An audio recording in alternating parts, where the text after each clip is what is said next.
102 countries, 7 continents, 10 million miles of road. In 15 years, Google Street View has circled the planet 400 times.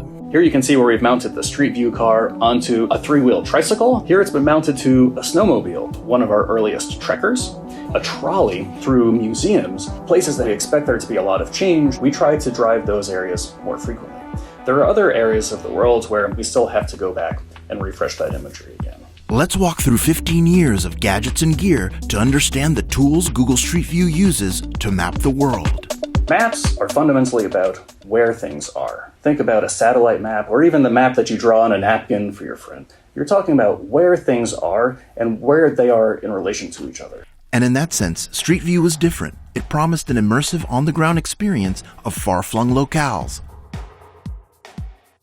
Street View was the brainchild of Google co-founder Larry Page. He had what was a pretty crazy idea at the time, that you should enable people to explore the world right from their computers. He actually collected the first Street View imagery. He used a camcorder and drove around the streets around the Google office and brought this back for the engineers to play with. And the engineers built a custom prototype camera system that had multiple camera units and multiple laser scanners. The whole thing weighed 500 pounds. The team used this to collect imagery around the Bay Area. The very first version, which had a small 4-megapixel camera, it just took pictures. And we had to figure out exactly where these pictures were taken using a GPS unit that followed along with the car. The idea was, how can we stitch this together into a seamless experience that can let people explore the world? The lights turned on for Street View in May of 2007. That was when we had the first consumer-facing release with 5 Street View cities worth of imagery collected. San Francisco, New York, Las Vegas, Miami, and Denver were the first, but the project expanded, covering more countries and thousands of miles of streets, all using pretty much the same underlying process. At the most basic level, it's all about collecting imagery of the world and processing this into one seamless model. A Street View car starts as a regular car that you could buy. We mount a custom roof rack onto the top, and then the camera gets mounted on a mast that can be raised and lowered. The Street View camera has 7 lenses, and it takes full 360-degree panoramic shot a couple times a second, so you'd be able to traverse the length of a road from picture to picture to picture. Using a technique called photogrammetry, which is a really old technique, actually from the 1800s, you can take measurements from photos, and you can basically figure out where objects are, how big they are, how far apart they are. There's a cable that comes off the camera system and goes into the back seat, where it connects to the processing system and the hard drives for storing all of the imagery data. In the back, there were boxes of CPUs and hard drives in them that would collect all of the data. This typically took up a big portion of the back seat of the car. And it's getting stored basically on the hard disk. This information is sent in batch, and then it's fed into our imagery processing pipelines.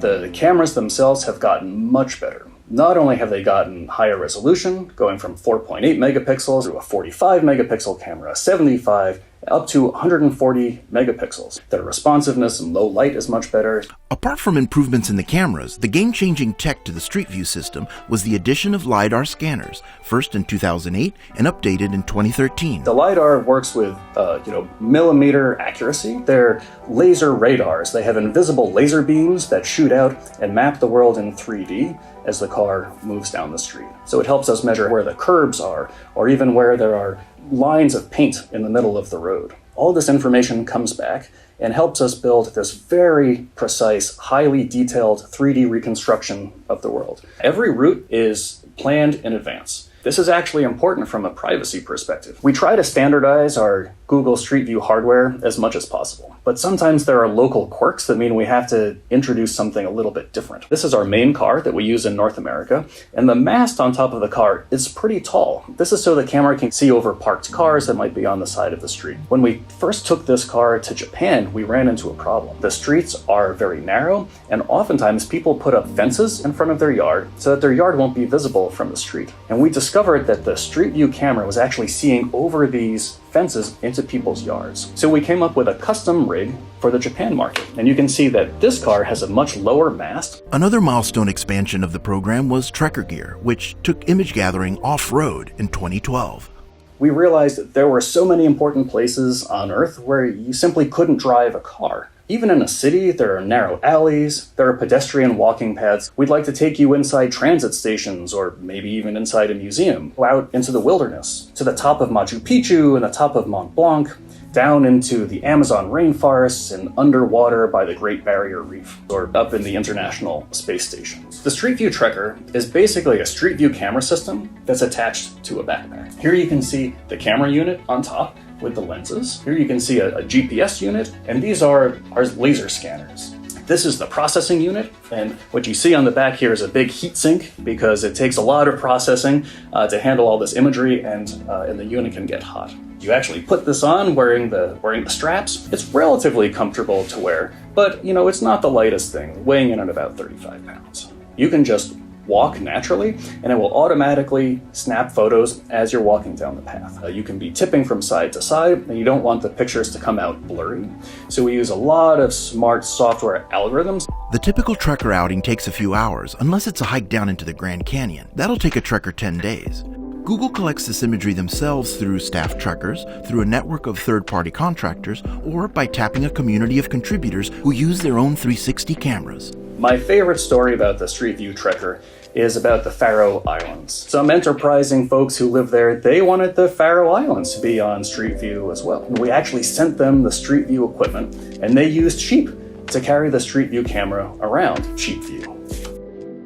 One thing that we tried was putting high-definition cameras that were facing to the sides so we could read small print that was on the storefronts of businesses. Think about opening hours that are on the door of a business that it's really hard to see from the street. This side profile camera configuration was paired with machine learning and image recognition software, which was already in Google's wheelhouse.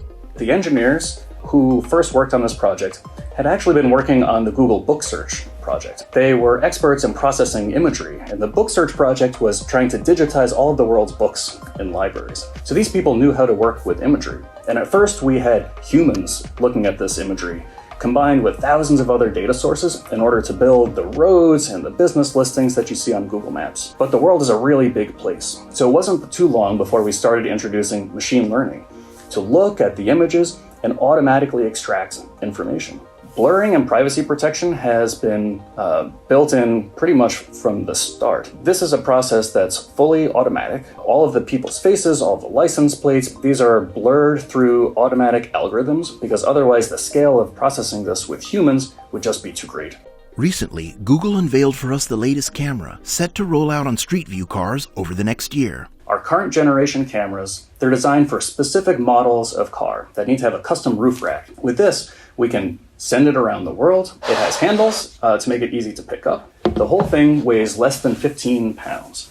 And one of the key things about this is it can be mounted on top of any vehicle at all. We can give it to a third party, and they can put it on any car that has a roof rack. There are 7 lenses arranged around the outside, and one that's pointing upwards from the top. As the camera moves down the street or on top of a backpack, it takes a full 360-degree panorama.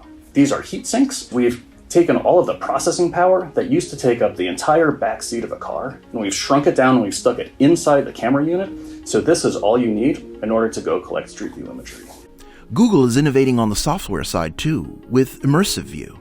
We launched Immersive View, which is all of the billions of Street View images and aerial photos. Let's say you're planning a trip to London. We can take you to Westminster. You can see where's Big Ben, and where's the London Eye, and where are they in relation to each other. We can then overlay additional information on top of this model of the world. If you want to see what it looks like with the sun coming from one direction or the sun coming from another direction, using all of this imagery that we've collected, we can actually put these experiences into what we've collected from Street View. And when you're ready to choose a restaurant, we can fly you down to street level and show you real-time busyness and these future, rich, immersive experiences. This is what Street View will be powering. And hopefully it's helped people learn more about places around the world, about other people's communities, and about their fellow citizens.